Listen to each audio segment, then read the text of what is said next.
But in a situation like what just, happened to him, and, it broke my heart to see that little girl was there and that happened to her. Right. And I'm like, in a case like that, that shouldn't have happened. Absolutely not. But that's the code that we grew up in, because I grew up in a different time and era in the 70s and in the 80s and in the 90s. Nah, man, that code existed and stood strong. If you see somebody with a mama, with their kids or anything, that's off limits. Mm-hmm. You don't mess with that.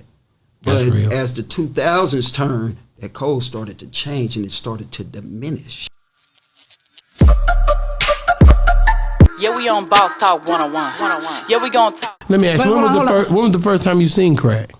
My brothers. How old were you? I was, that was 1984. So I was 12. And you seen it? Yeah. But did you know what it was? Had no idea. Little white in a medicine bottle? Was it a medicine bottle? Oh, it's powder. I seen a powder first. I seen a powder because, God rest his soul, my oldest brother, he was not only selling it, but he was using it as well. Okay. So he used to snort powder cocaine. And one day I seen him snorting powder cocaine, snorting the lines and everything. And I was just perplexed and curious, like, what is that? What is that? And what does it do to you? And I remember he would come home late nights and, he might have been high or he might have binged on something, man. And, he'll be in the house hollering, screaming, or just acting erratic. He's snorting. And, yeah. He's snorting that shit. He was snorting. My brother, my oldest brother was so intelligent. He went to engineering school. Wow. And from my understanding and my recollection, that's how he got addicted to drugs in the first place. He was wondering how the white kids at college were staying up. They wasn't going to sleep. They was able to stay up 16, 17 hours at a time. Wow. And study. So my brother was like, how y'all doing this? How y'all staying up? And they introduced him to, I think it was angel dust or something like that. Damn. And because my brother didn't use drugs prior to that. And that's how he got hooked. So when he got back, he got into the cocaine, the PCP, the Sherm, and all that. He got into all that stuff.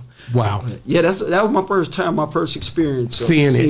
Yeah. Cocaine. And yeah. But you said, okay, in the middle class, you said it was crack cocaine that caused the split up. But that was years ago where a lot of people are not even doing it like they used to. So what's the excuse for today's generation? There's so many single parent households today. Because the damage is done. So it can't be repaired? Now that's the process now where it has to be repaired and families have to be brought together. How?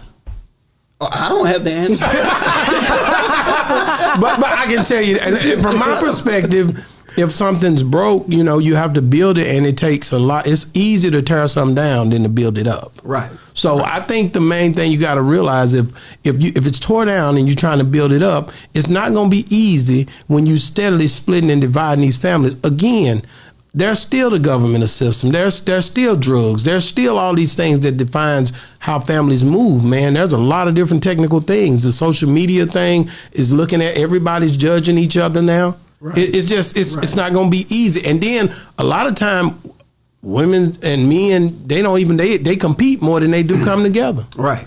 They talk about each other. They don't even, the first thing a woman to tell, I don't need no man. Right. I don't need no man. I don't need no man to make it. Right. My daddy wasn't there for me. Why would I don't even trust a man. Right. So people need to really get their priorities straight and figure out what's most important for them. No, they need to go to God is what they really need to do. Thank you. All that other stuff, you know what I'm saying? To say that. Yeah, they need to go to God. If you ask me for an answer, my answer is a spiritual foundation. Mm-hmm. Whatever your belief is, whatever your religion is, but you need a spiritual foundation to follow that'll teach you these things. And if it's not teaching you that, then it's not you're not following the right thing. But, to love your people. If we see Chinese people get together, right, and we wonder why all the what are those people that's coming over and they buying all this, the Indian people? Indian. Oh yeah, they're 7-Eleven everywhere, man. Everywhere they buying Everywhere. up all They the getting stuff in the black communities, And they give But their people their jobs that's and all right. of that. You see how they stick together. That's what the black man has to do. That's what the black family has to do. The black man and the black woman, we have to come together, and these are the things that we have to apply these principles. We got to do better, man, and we got to figure it out. And we got to. I don't believe in talking about our people and not talking to them. Right. I think these podcasts help a lot because a lot of times you're in their homes now because the things are being said and they're able to digest it, and they don't have to be embarrassed by digesting it. That's right. Because now nobody has to see them take it in, and they know they need it. So I think a lot of healing is coming through podcasting more than what people are letting on. To be honest with you, because of the stories, because of the stories that's being told, even good or bad. Think about this for a minute. Some people don't have no guidance, man. They'll believe anybody. It's hard, bro. It's sad. What you said just made me think about it because some of the stuff being said is horrible. Right. Then you got the good. But that's life. It's been that way. It's life. It's been that way. If people say, don't watch the news back when we were kids, or watch the news, it's going to be something on there tonight, or such and such got killed, or such and such got shot. They robbed 4 people. They stole that ATM down there. Right. You see what I'm saying? And you was waiting, anticipating that like a movie was coming on. What I'm telling you is it's the same thing today, except for amplified. Now you can see it. Somebody gets shot. They bled out. You see it. He shot, that little boy got shot with little Ronnie up in Dallas. Yeah, with the baby.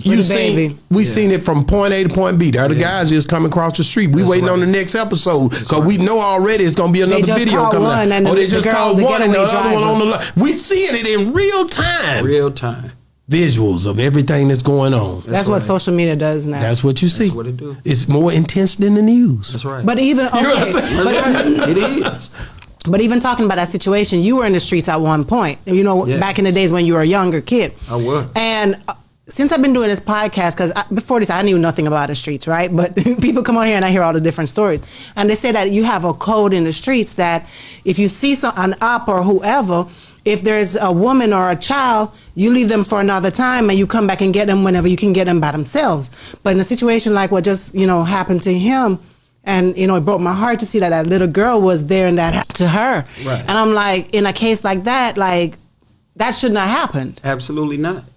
But that's the code that we grew up in, because I grew up in a different time and era in the 70s and in the 80s and in the 90s. Nah, man, that code existed and stood strong. If you see somebody with their mama, with their kids or anything, that's off limits. Mm-hmm. You don't mess with that. But as the 2000s turned, that code started to change and it started to diminish. Ain't that something? Yes. So that code no longer exists. Let's get it. For some people. Yeah. Yeah, we on Boss Talk 101. Yeah, we gonna talk.